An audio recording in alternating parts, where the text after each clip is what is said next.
Merci Jacques, que de louanges imméritées, mais on les accepte quand même, ça fait toujours plaisir. Je suis aussi très heureux de vous accueillir tous, nombreux, d'avoir répondu favorablement, fidèlement à notre invitation.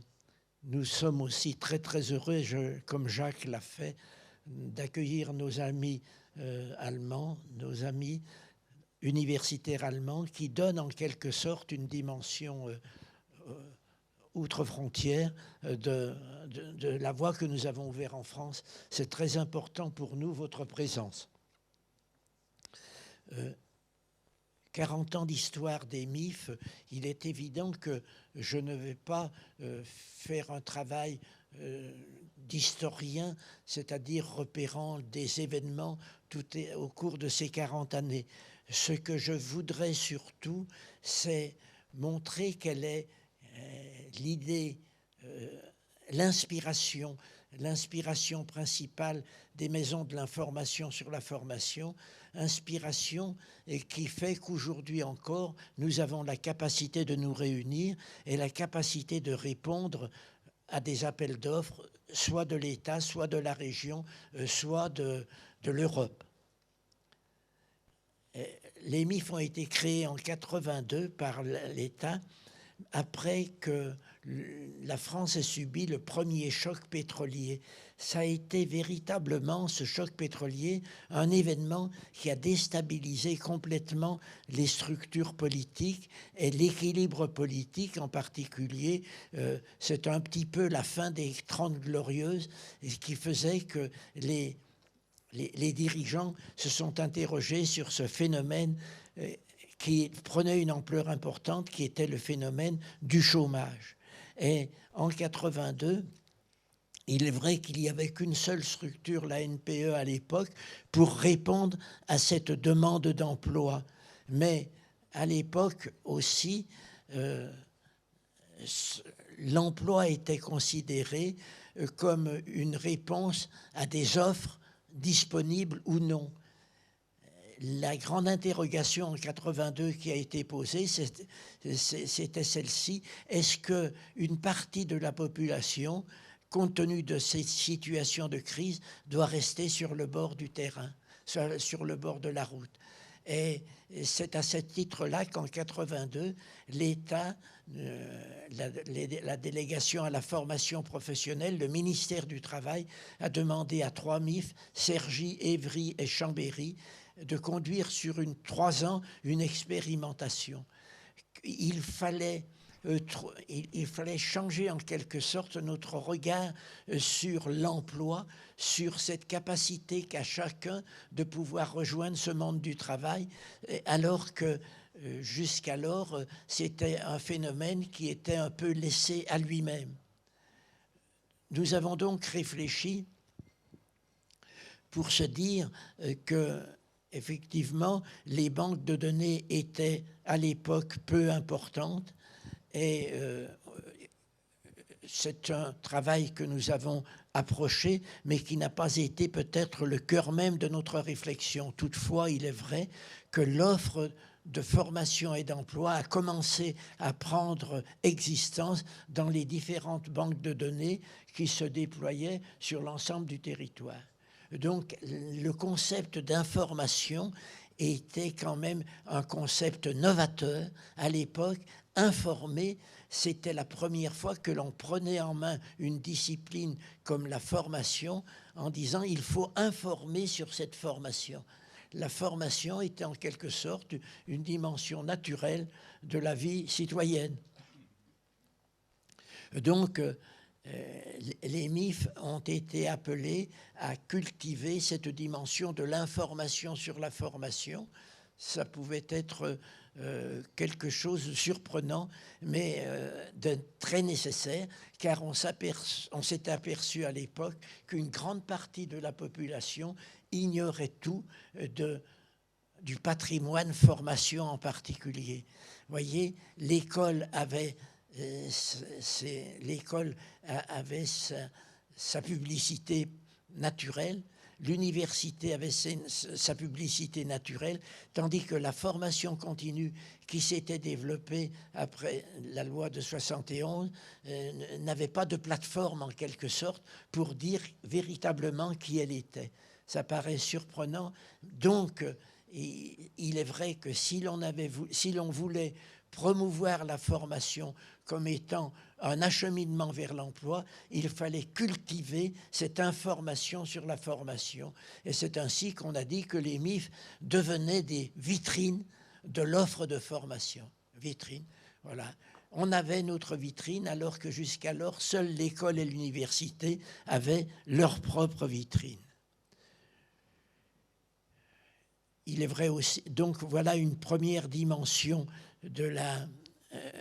dans l'histoire des MIF, qui a marqué l'histoire des MIF et qui continue d'ailleurs de se prolonger jusqu'à aujourd'hui, car on continue d'affiner les capacités des banques de données et tout ce que l'informatique peut nous permettre aujourd'hui pour essayer de faire coïncider les demandes particulières avec l'offre mise en œuvre par les organismes. Alors, il est vrai aussi que si la source même de l'emploi, c'est quand même l'entreprise, une dimension, un accent nous avait été imposé en disant n'oubliez pas quand même les structures qui sont sources de l'emploi. Et donc, on a commencé à déverrouiller la porte de l'entreprise en lui tenant un discours d'ajustement entre ce qu'elle pouvait produire et la ressource humaine qui était en face d'elle. C'est ainsi que l'entreprise, depuis 1982, a toujours été un partenaire qui s'est progressivement développé à notre endroit. Car il est vrai que l'entreprise était un monde quand même, le monde un peu à part, et qui nous voyait trop encore comme une espèce d'action sociale pour venir combler ce qu'elle ne pouvait produire. Donc, l'entreprise, on a essayé de l'approcher, mais avec cette autorité qui nous était propre, c'est-à-dire qui est le demandeur de formation ou d'emploi et quelles sont les résonances avec le monde de l'entreprise. Donc, deux dimensions que je rappelle, que je viens de rappeler, l'information sur la formation et la relation avec l'entreprise. Sur ces 40 années d'existence des MIF, je voudrais surtout insister sur ce qui fait notre originalité et qui fait qu'aujourd'hui encore, nous avons une résonance, une dimension nationale reconnue par les structures responsables de la formation et de l'emploi, c'est-à-dire l'État comme les régions. La première prise de conscience que nous avons faite, c'est qu'on s'est aperçu que les personnes, souvent, étaient désemparées quand elles approchaient une candidature et qu'elles étaient même déstabilisées dans leur raison d'être. La demande dans l'acheminement vers l'emploi était en quelque sorte un chemin difficile, un espèce de chemin de croix qu'il fallait affronter pour ouvrir en quelque sorte une place dans l'entreprise et faire que, quelle que soit l'image la plus cabossée que l'on pouvait donner de soi-même, elle ne nous interdise pas forcément, automatiquement l'emploi. Voyez ?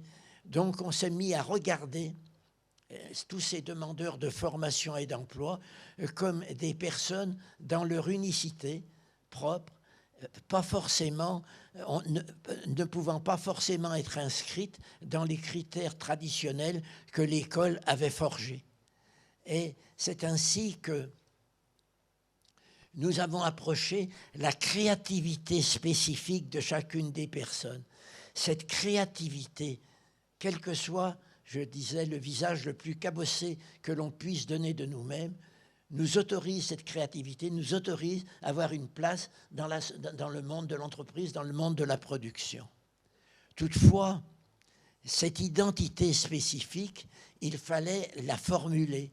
Il fallait l'approcher et la formuler. Et c'est ainsi que, dans une relation plutôt de côte à côte, dans une relation d'empathie développée à l'époque par Rogers. Nous avons rencontré les personnes, non pas pour les mettre dans des cases, mais pour tenter de leur faire exprimer quelle était leur identité spécifique, leur spécificité. Et c'est ainsi que dans l'entretien de côte à côte, comme on avait coutume de l'appeler, le demandeur de formation et d'emploi retrouvait une originalité, retrouvait une citoyenneté, retrouvait en quelque sorte un droit de participer au monde du travail. Alors, il fallait bien une méthodologie pour approcher les profondeurs de la personne dans cette spécificité. Et c'est ainsi que nous nous sommes beaucoup appuyés sur les expériences d'histoire de vie, en particulier développées par le professeur Henri Desroches à l'École des hautes études, l'histoire de vie qui permet à la personne que nous rencontrons de parler les expériences qui ont jalonné son existence. L'histoire de vie est toujours porteuse d'événements dont certains sont des signes d'excellence propres à chacun. Et l'accouchement de ces personnalités dans l'entretien d'orientation, l'accouchement de ces personnalités a mis en évidence le lieu d'excellence propre à chacun que l'on va tenter d'approfondir, de formuler et sur lequel on va s'appuyer pour soit un chemin vers la formation, soit un chemin vers l'emploi. Et c'est ainsi qu'est née la guidance professionnelle personnalisée, s'inspirant ainsi de pratiques québécoises déjà en œuvre à l'époque. Cette guidance professionnelle personnalisée, je crois que ça a été véritablement une innovation et un réconfort pour de très nombreux élus territoriaux, car les demandeurs d'emploi et de formation, que faisaient-ils quand ils étaient passés par toutes les structures qui pouvaient exister, qui pouvaient les aider? Ils allaient voir l'élu dans sa permanence du samedi. Et les élus locaux, les territoires régionaux ont accueilli avec faveur ce regard jeté sur la personne dans sa capacité d'intégrer le monde du travail. Car effectivement, la réussite d'un élu, c'est de pouvoir offrir à chacun une place dans la communauté humaine dont il est responsable. Donc, on sait les différentes régions, les différents conseils régionaux ont beaucoup apprécié cette didactique, en quelque sorte, de l'orientation des adultes qui faisait qu'au cours d'une histoire, on percevait des espérances de nouvelle existence. Vous voyez, et c'est en ce sens que les MIF ont représenté dans le panorama de l'orientation une voie éducative, originale, personnalisée. Bien sûr, il a fallu structurer ces histoires de vie. On s'est beaucoup appuyé, comme je l'ai dit, sur les écrits du professeur Desroches, qui a mis au point des biographies raisonnées, c'est-à-dire après avoir parlé sa propre vie, on va repérer des signes qui sont des signes d'existence propre, où en fait on réussit presque naturellement. Tout le drame peut-être de l'école, ça a été de repérer chez l'enfant ses failles, en le laissant souvent en face de ses failles. Or, notre approche, c'est une approche très positive, car elle permet de repérer des lieux de réussite où il ne faut pas faire grand-chose pour y accéder. En fait, réussir sans forcément mettre trop en avant les efforts qui ont permis d'y accéder. Il y a chez chacun d'entre nous, j'allais dire, une identité spécifique, un prophétisme particulier qui nous donne des raisons d'être dans notre société. Et c'est précisément cette identité que nous avons tenté de formuler, d'approfondir et de cultiver.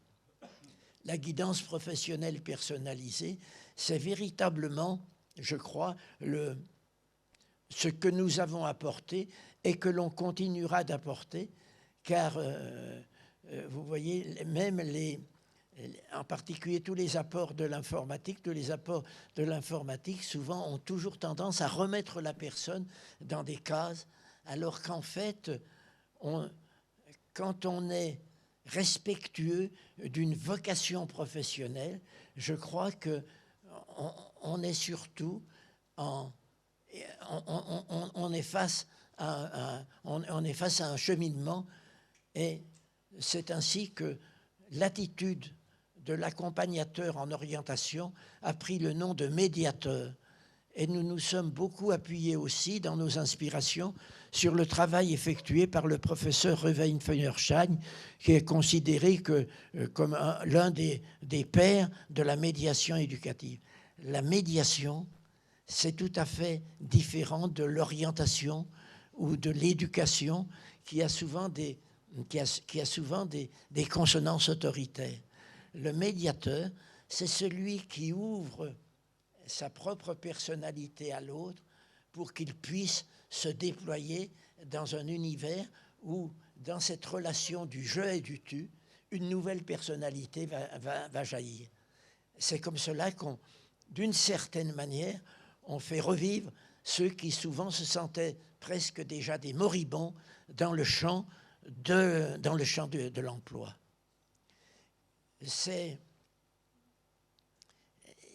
Je crois qu'on aura toujours des raisons d'exister au nom de ce regard porté sur l'unicité de la personne. Et c'est ainsi que, assez naturellement, des régions comme la région Auvergne-Rhône-Alpes, qui était très sensible au statut des seniors et cette difficulté qu'on a à partir de 45 ans, soit de rester dans l'entreprise, soit d'y retourner. Et c'est comme cela que cette guidance professionnelle personnalisée a fait de nous un peu des spécialistes de l'accompagnement des seniors, car on reformule avec eux, on reformule avec ces seniors une identité brillante qui est digne d'être dans l'entreprise, alors que la tendance de l'entreprise, à un moment donné, et toujours encore maintenant, c'est de dire de se séparer des seniors peut-être moins performants et pour donner la place à des jeunes qui poseront moins de problèmes. Donc, ce thème des seniors, qui est maintenant une thématique nationale reprise par l'État, nous en sommes un peu des acteurs, nous en sommes un peu des spécialistes, nous en sommes un peu des pratiquants, car on s'aperçoit qu'on apporte à cette tranche d'âge une nouvelle espérance en faveur de l'emploi. Je crois que si nous avons des raisons de maintenir nos efforts, c'est que chaque jour, à nos portes, viennent frapper des personnes qui n'ont pas trouvé dans les dispositifs existants le support qu'il leur faudrait pour accéder à l'emploi. Et je crois que c'est ce qui fait que nous sommes toujours présents, souvent bien accompagnés par les collectivités locales, qui s'adressent à nous pour que nous les aidions aussi, pour leur propre personnel, de rester efficaces dans l'engagement qu'ils ont à l'égard de la société. Donc,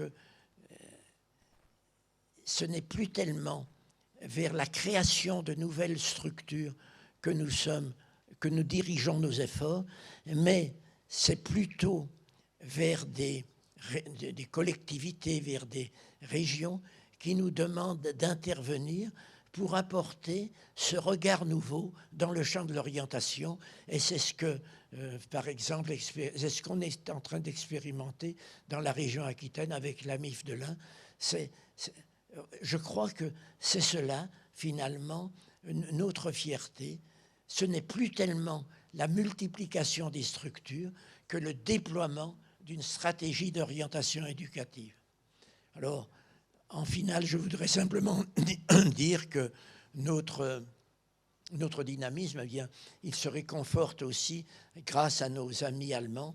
On s'aperçoit qu'au-delà de nos frontières, ces mêmes dynamiques internes de la personne sont prises en compte et développées. Voilà, ce qui est intéressant aussi, c'est que les MIF sont des laboratoires de créativité, et c'est précisément parce qu'elles sont en réflexion permanente que l'on propose toujours aux collectivités locales et à l'État notre appui et notre partenariat. Merci, parce que c'est vous qui êtes à l'origine de tous ces petits miracles de réinsertion qui se réalisent chaque jour. Merci à vous et merci à tous ceux qui sont ici avec nous pour réfléchir pendant ces 2 jours. 2 personnalités. La première va traiter le problème de la signification du travail. Aujourd'hui, les jeunes générations auraient plutôt tendance à dire « le travail, c'est pénible, on n'en veut plus ». Et puis d'autres qui disent « mais non, la dimension travail nous donne aussi des raisons d'existence ». Et donc, c'est dans le sens. Le sens, c'est un concept philosophique. C'est ce que va nous parler, c'est le thème de la conférence de cet après-midi. Le monde du travail est en train de retrouver une signification, de l'intérêt pour celui qui est engagé. Mais une fois qu'on a retrouvé de l'intérêt à être dans la production ou dans l'entreprise, eh bien, il faut se mettre en mouvement. Et cette mise en mouvement, c'est la motivation. La motivation, c'est la mise en mouvement de nos énergies intérieures, de nos énergies profondes. Donc, c'est dans ces 2 thèmes, sens du travail et mise en mouvement de la personne, que l'on va encore enrichir notre pensée pour ce 40e anniversaire. Voilà, merci beaucoup.